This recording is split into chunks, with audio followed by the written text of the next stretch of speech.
remakes are always a thorny subject. Whilst a rare few have been lauded as improvements over the original, the vast majority are cheap cash grabs that attempt to justify their existence by making cheap potshots at the original. What's more, when you watch both, it feels impossible to view it anew as you did with the first version that you saw, as you anticipate key moments that may never happen. So, what do I think of the remake of one of my favourite films of all time? Hello and welcome to Enchanted Essays.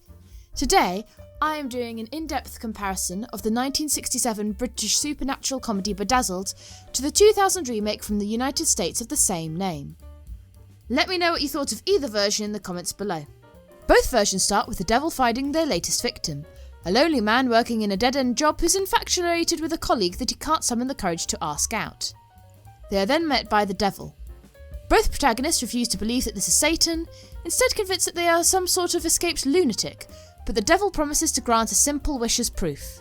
Both protagonists ask for a cheap product placement snack, which the devil produces by catching a bus and going to get one, which the protagonist has to pay for himself.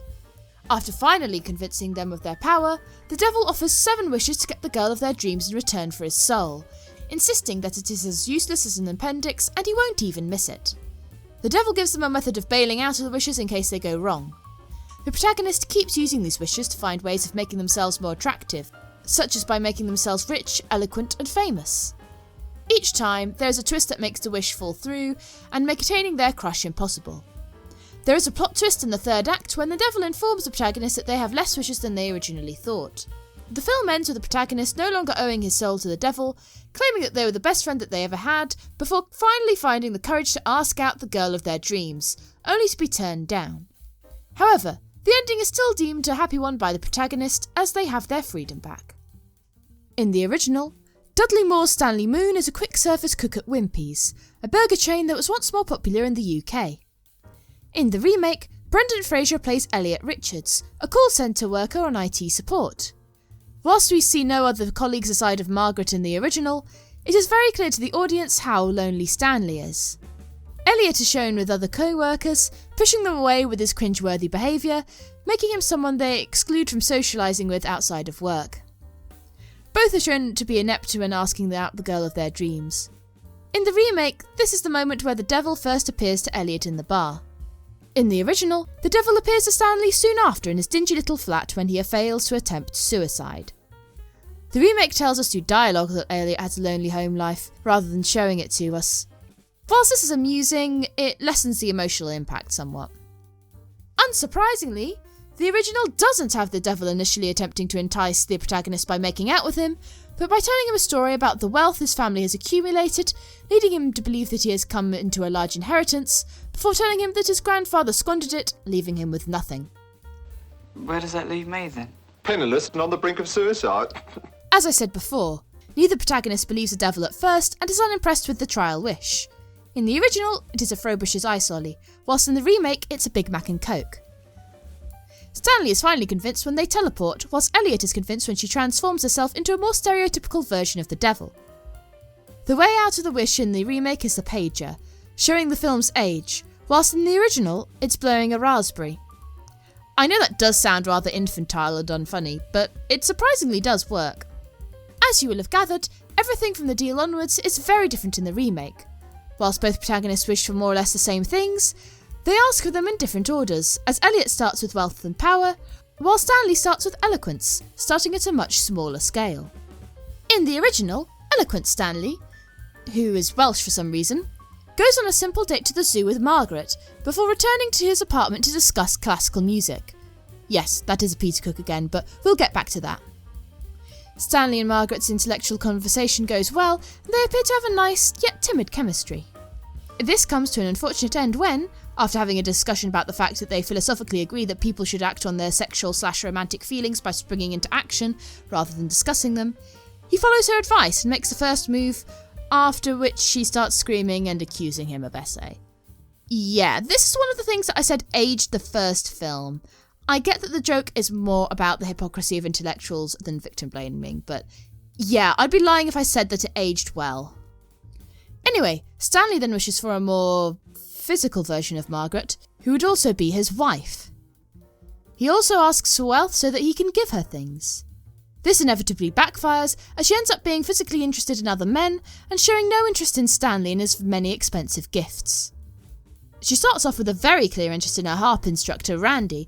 Oh, I'm so hot and sticky and randy, we must have a dip.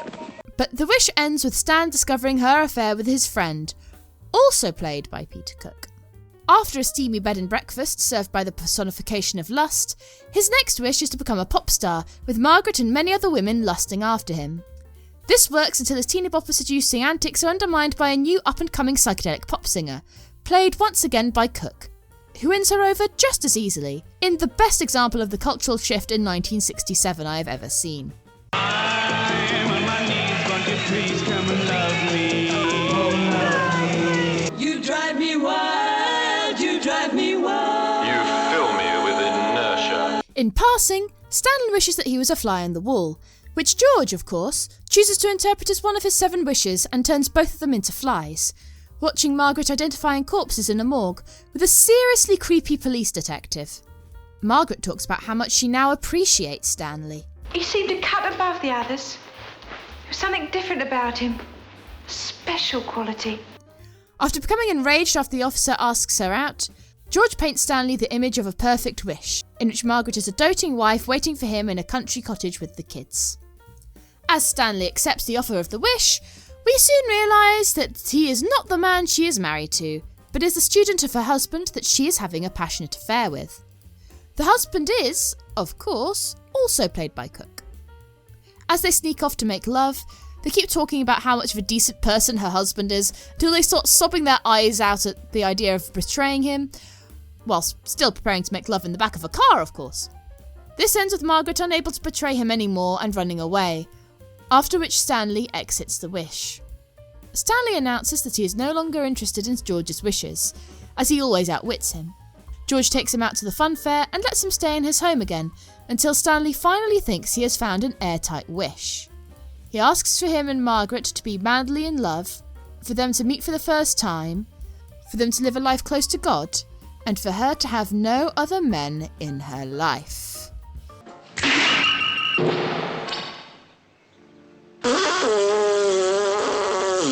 But this time, the raspberry, no matter how many times he uses it, doesn't work.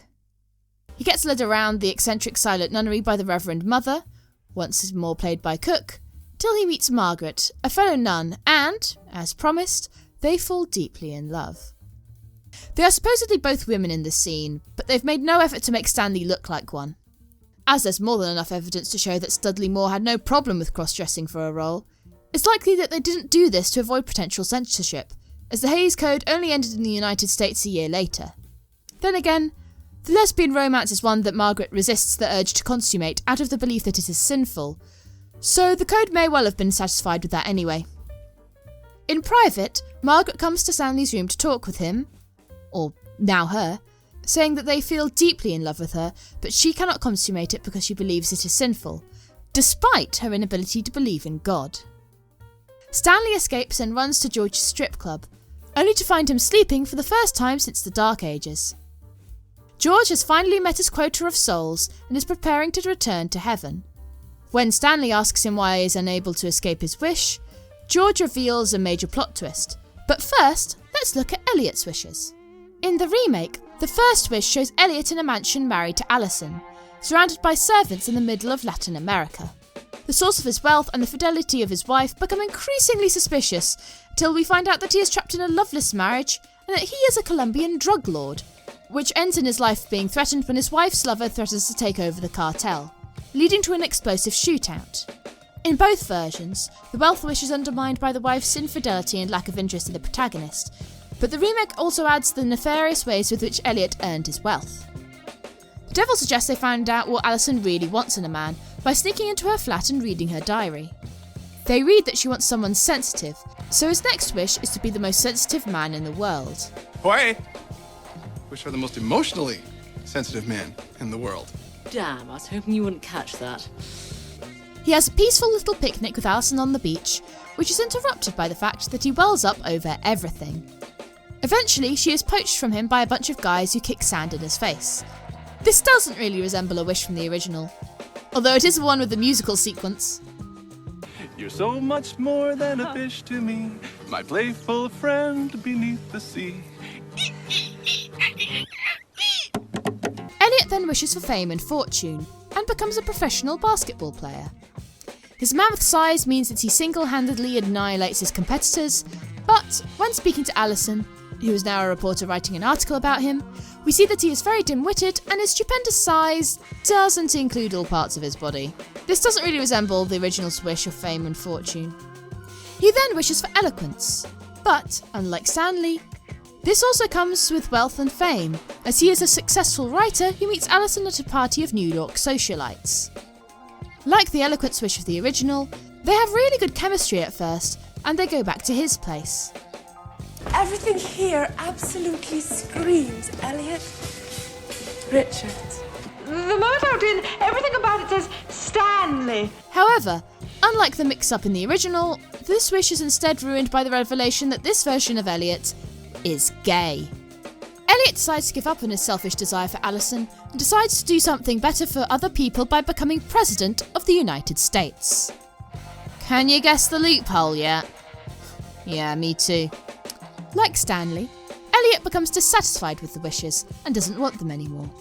He returns to work, but the devil insists on him using his last wish, as yes, here comes the plot twist. Stanley's wishes felt like they were building up one after the other, whilst Elliot doesn't seem to be making as much effort to make the wording watertight. I mean, when he just came out with wanting to be president, I could see the punchline a mile off. The remake also lacks a sense of build-up the original has. When the first wish has mansions, Spanish and explosions, it's hard to get bigger than that. And it doesn't really, at least not in the wishes. They also seem to have less to say with the flaws to these wishes. The remake feels like it's just finding crazy loopholes in the wishes, rather than finding something to say about relationships as a whole. The wealth wish of the original film felt like it was saying something about how money can't buy love and the upper classes often end up in loveless marriages. But in the remake, the relationship is overshadowed by the Colombian drug dealer stuff and the resulting action scene. This version of the message, be careful what you wish for, just isn't as anchored by real questions about relationships, but is instead about the overall theme of earning things through hard work. So, the reason why both Stanley and Elliot had less wishes than they thought is because their trial wishes, the ice lolly and the Big Mac and Coke respectively, counted as one of the wishes. In the original, this revelation means that Stanley is now stuck as a nun forever. As he is saying his final goodbye, George realises that he has more than the required number of souls, so he gives Stanley their contract and tells him to burn it in order to set himself free, partly so that the good deed makes a good impression on the man upstairs. When he enters heaven, God is angry that he did a good deed for selfish reasons, so George has to run back to Stanley and persuade him to stop burning the contract so that he can give it to him without a selfish motive. But, as in the classic tale of the boy who cried wolf, Stanley doesn't believe him and burns it anyway, condemning George yet again to a life of internal servitude. At work, Stanley finally finds the courage to ask Margaret out, but she turns him down by telling him that she's busy that night. George appears yet again to try and persuade him to sell his soul for more wishes, but Stanley refuses. The film ends with George shouting at the sky at God, swearing to make the world so ugly and sinful that God himself would be ashamed, whilst the deity's mocking, booming laughter echoes over the close of the film. Instead of the disappointed acceptance of the original protagonist, the revelation sends Elliot into a rage that leads him asking a priest for advice, which lands him in jail. He then gets advice from a mysterious cellmate. Can't sell your soul anyway. It doesn't really belong to you in the first place. So who does it belong to? It belongs to God. That universal spirit that animates and binds all things in existence. Who are you? Just a friend, brother. Just a really good friend. When Elliot once again refuses his final wish, the devil turns into a scary giant and shows Elliot hell to pressure him into using it. Elliot finally gives in, simply wishing for Alison to have a happy life. The devil then tells him that there was a clause in the contract that meant that any selfless wishes meant that the deal was null and void, giving Elliot back ownership of his soul, becoming the first person in history to do so. Elliot goes back to work, finally with the courage to ask Alison out. but she tells him that she's already in a relationship. Elliot wishes her well and finally stands up to his co-workers when they make fun of him. He then goes home, where he finds a beautiful woman moving in who is just as quirky and awkward as he is, and they instantly have chemistry. Time passes and we see that they are now a couple. They walk past the devil, who is cheating in a game of chess with a mysterious stranger in a prison cell, pretty much spelling it out that he is supposed to be God. Of course, there is an added sense of urgency to the third act of the original. Stanley is trapped, forever unable to be with the one he loves, and yet spend the rest of his life in her company. Elliot is still under contract, but he's not trapped in a precarious situation. He still has more agency. However, this makes the devil's demand for him to make his final wish confusing. Why should she care? Apart from the mandatory time limit slapped to the contract, just because? And then the clause that saves Elliot comes out of nowhere. The only setup this has is the fact that the contract is impossibly long and complex. Although his final wish displays how far Elliot has moved on as a person and provides a resolution to his character arc, it still doesn't really make sense. It feels like they felt forced to supernaturally reward Elliot's character growth. As for the ending, at first glance, it can seem like Ramis has just slapped on a happy ending to the original plot with a new love interest. However, I think that this was to show that the things we waste time longing for in life aren't always what's best for us. Now for the characters. Let's look at the protagonist. Stanley Moon's financial situation seems far more dire than Elliot's. This and his suicide attempt endears him to the audience. Whilst both of them seem to suffer from shyness and low self-esteem, Elliot's painfully awkward interactions with his colleagues make it feel a bit self-inflicted. It's clear he means well, but he leans a little too far on the side of David Brent at times. To give the remake some credit, it goes further with the protagonist's character arc. Elliot is far more confident in himself by the end of the film than Stanley, and has overcome some of his social awkwardness. The differences between the character and each wish are far more significant in the remake, due to the use of makeup and prosthetics. Both Dudley Moore and Brendan Fraser get the opportunity to show off their impressive acting range, even if Fraser's is more broadly comedic. I think Moore's performance feels more like a through line in the original, as we feel a sense of yearning and frustration at the end of each wish. Whenever Elliot loses Alison, you're distracted from these feelings by whatever crazy stuff Elliot is doing. I think that's down to the script rather than Fraser's performance though. He is wonderful in this. In terms of casting, it's no surprise that Peter Cook's comedy partner and the film's composer Dudley Moore was cast as the lead. The role was written for him, and, predictably, he knocks it out of the park. Brendan Fraser had done a variety of roles in both comedies and dramas throughout the 90s, but the lovable goofball was the archetype he was best known for, and that's definitely what he's playing here. He wasn't exactly typecast, but he certainly wasn't playing against type either. Dudley Moore didn't really have a type of character that he was known for at the time, as, again, he was only really known for his work in sketch comedy at that point, unless of course you're a really big fan of jazz piano. Both do a pretty good job of playing everymen, but at the end of the day, I personally felt more emotionally connected to Stanley. The Devil certainly has the greatest difference in characterisation, and it goes far deeper than just flipping the genders. Penguin Books made a video a few years ago on why Raymond Briggs's version of Father Christmas is so beloved by British audiences. In contrast to the glitzy and glamorous Hollywood portrayals of Santa, with the whole civilization working for him, Father Christmas is an ordinary working-class bloke, and a thoroughly lovable grumpy old git. An happy blooming Christmas to you and all. George Spigot is exactly that. A down-on-his-luck bloke making the best of a job he didn't want after his pride caused him to fall from heaven.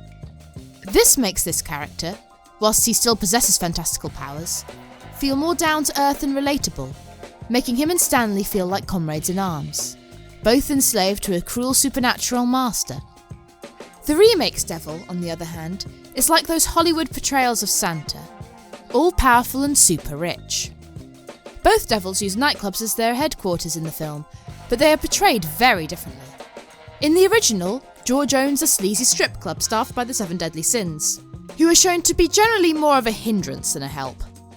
In contrast, the remake's devil owns a raunchy but high-end nightclub, complete with a horde of paparazzi around the entrance and eager women to make Elliot feel wanted.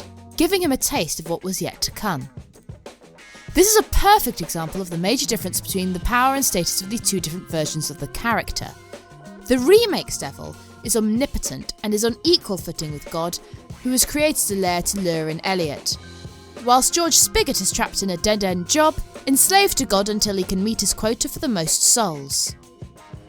Another key difference is that Elizabeth Hurley's devil changes outfits nearly every time the camera cuts away from her, whilst the original showed the devil changing into a different uniform in the back of a post office van. George's power is finite, whilst Liz's devil has unlimited power. George Spigot wears working class outfits for jobs such as traffic wardens when going about his work. Liz Hurley's devil spends half the time looking like she walked off a runway at a fashion show, and the other half of the time looking like she's gone through the sexy Halloween costume section of the local fancy dress shop.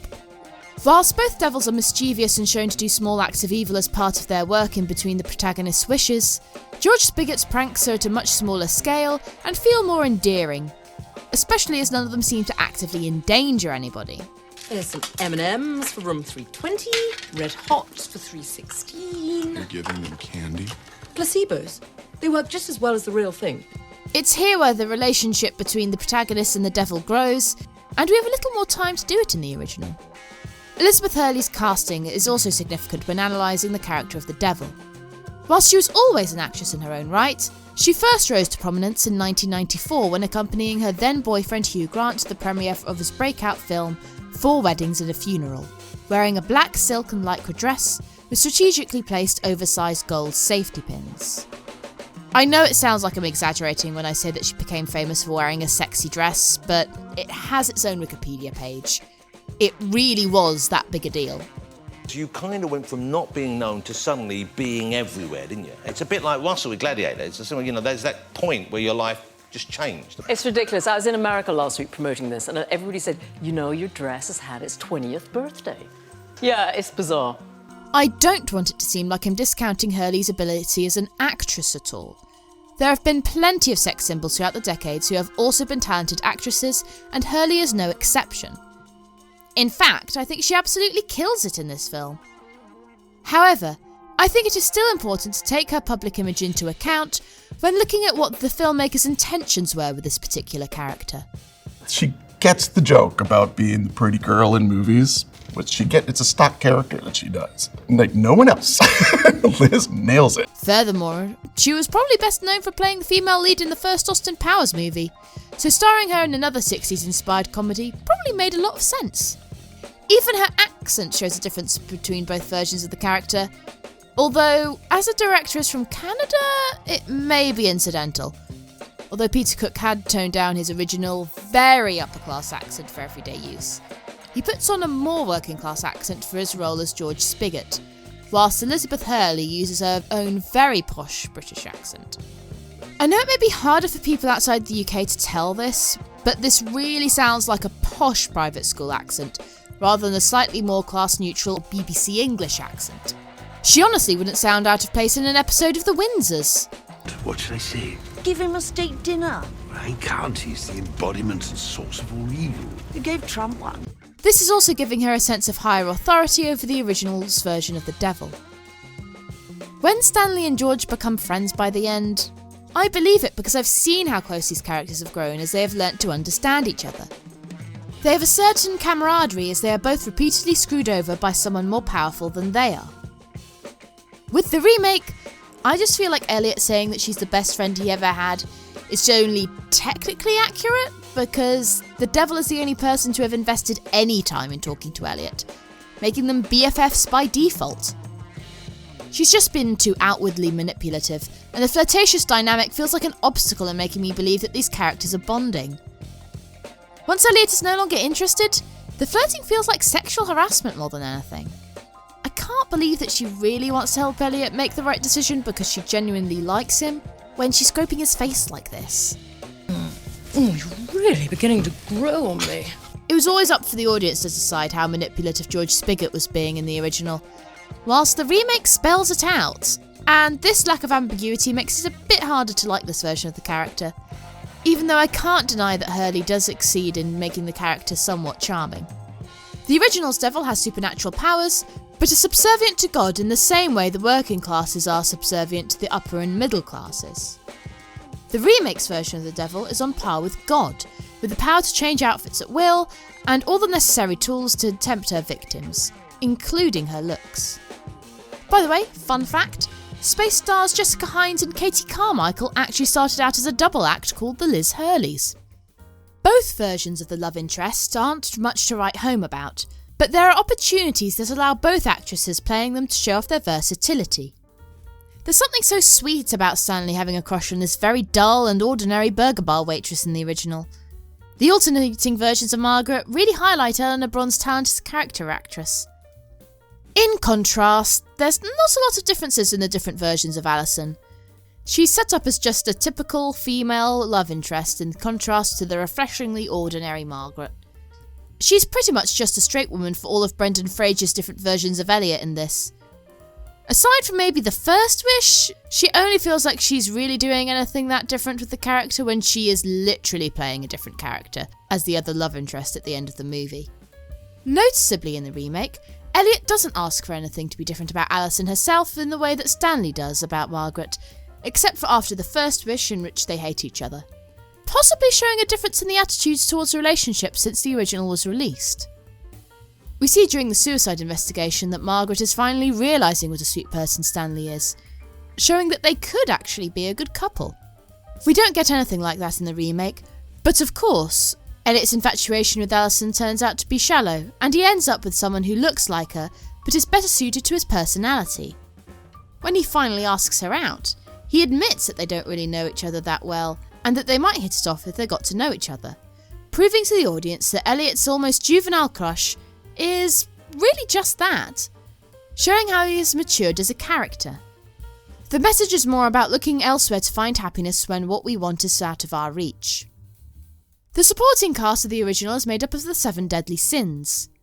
They are not as much to write home about, with the 2 most famous faces being Barry Humphries as Envy and Raquel Welch as Lillian Lust, the latter of which was featured more prominently in the marketing than anyone else in the cast.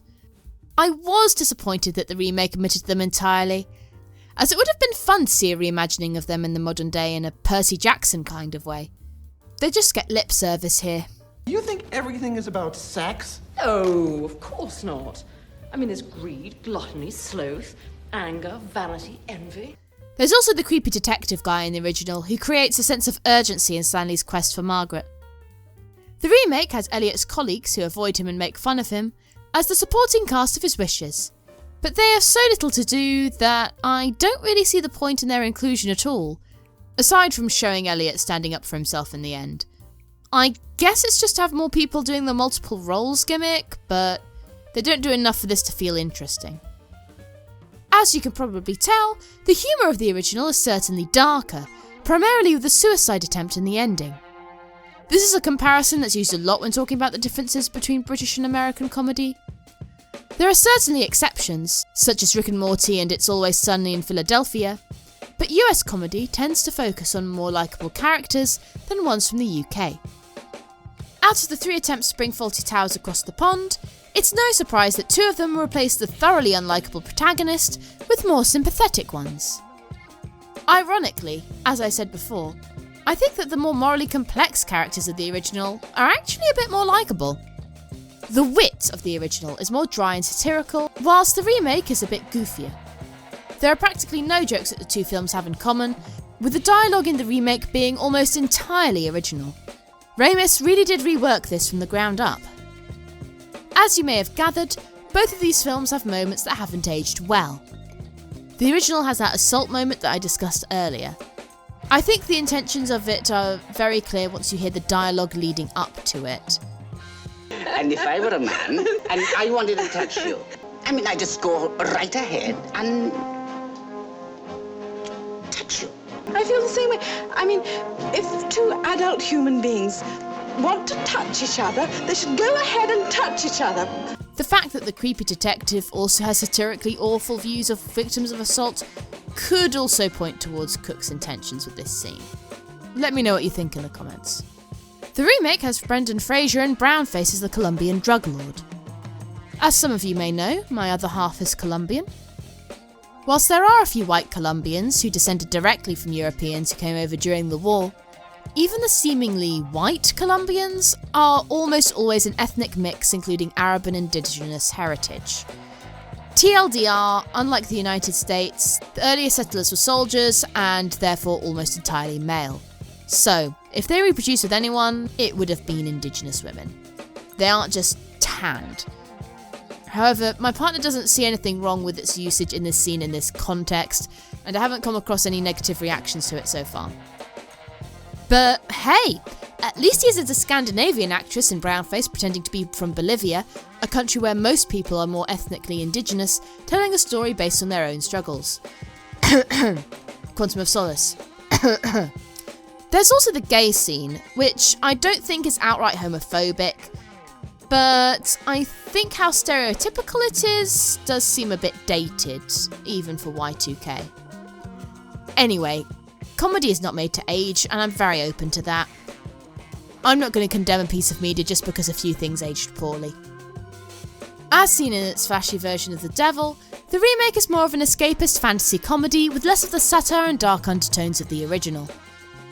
It doesn't have as much that it wants to say, and whilst the original was never ham-fisted in its messaging, sometimes it's easier to have a good time with a film that has less to say. Peter Cook is called the father of modern satire for a reason, and religion was not exempt from his sharp wit. His comedic take on religious subjects was considered revolutionary at the time.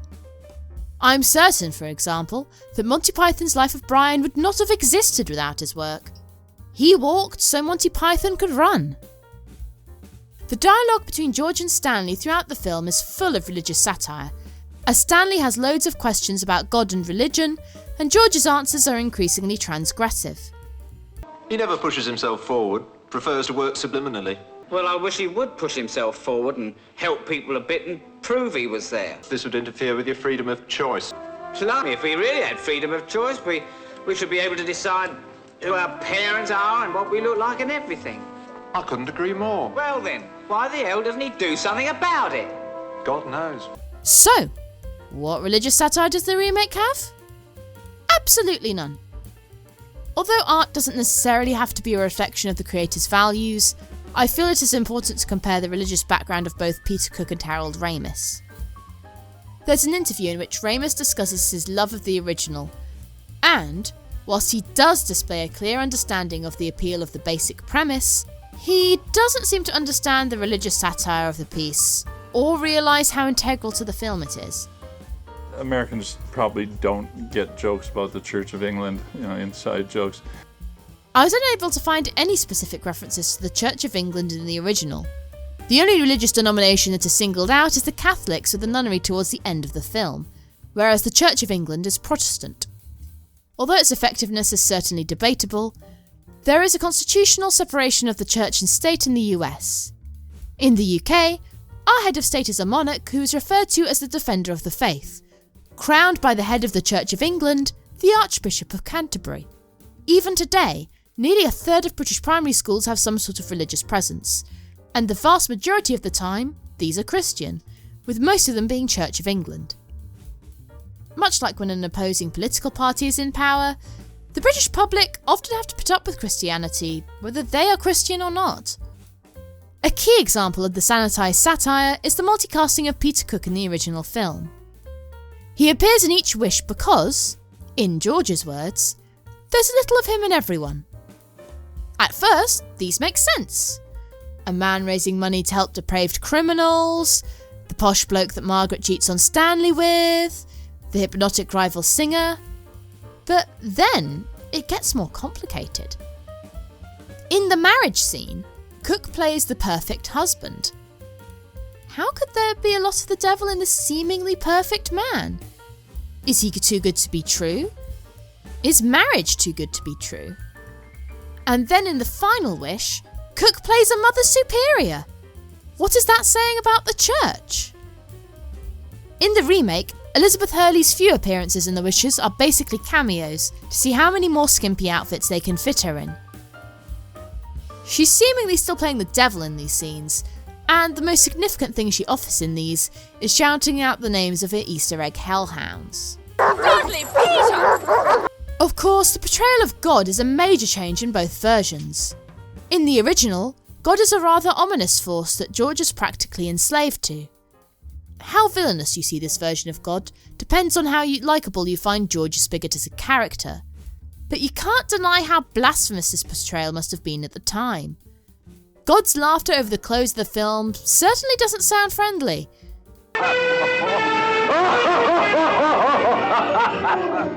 In the remake, however, God and the devil are independent, omnipotent forces, influencing people's decisions with a playful competitiveness.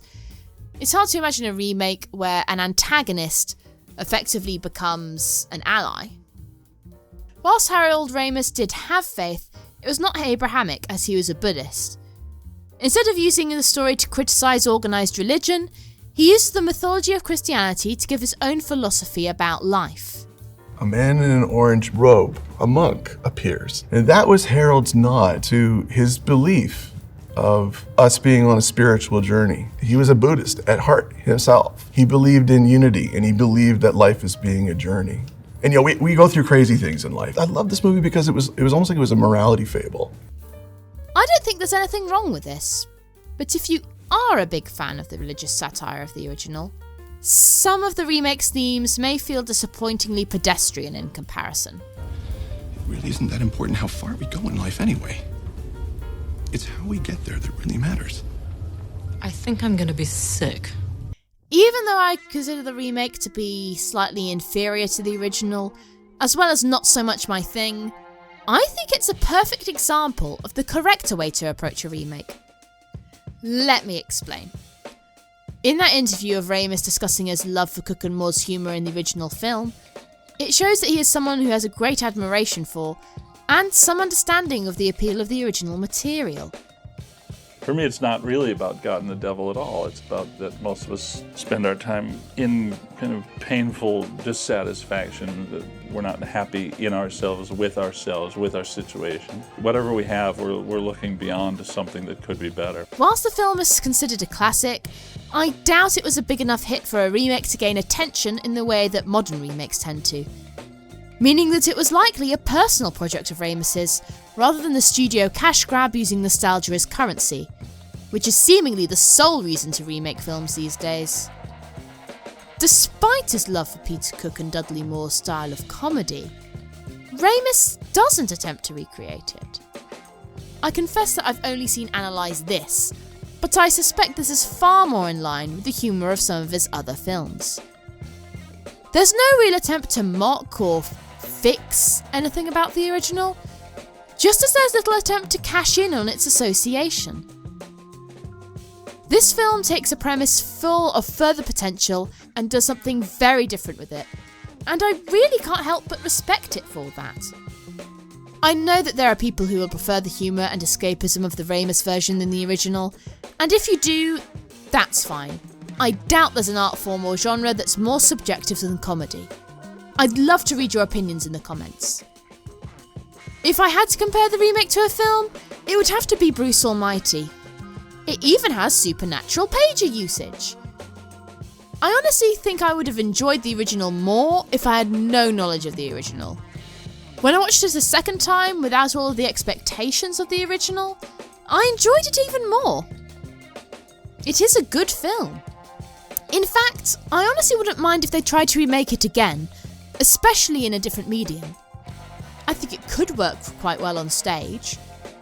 I think it could even work as a TV show, with a different wish in each episode and a different duo as the devil and protagonist in each season. Let me know what you think of that idea and who you would cast in the comments below. While you're at it, make sure you let me know if there are any other remakes you'd like me to compare to the originals. If this video gets 30 likes, I'm going to make a video analysing the 1966 original and the 2004 remake of Alfie, so be sure to subscribe and hit the bell icon if you want to be the first to see that. You can also support me by buying a coffee over on Ko-fi. I am currently making exclusive content for members that I will launch after I reach my current goal, so make sure you keep your eyes open for that if you want to see more from me. If you want to watch me review other obscure 60s films, you can watch my playlist of other 60s videos here. See you soon! Miss Well, I can't fight it. I can't fight it. It's like chemistry. I failed chemistry. I can't fight it. I can't fight it. It's like biology. I passed biology.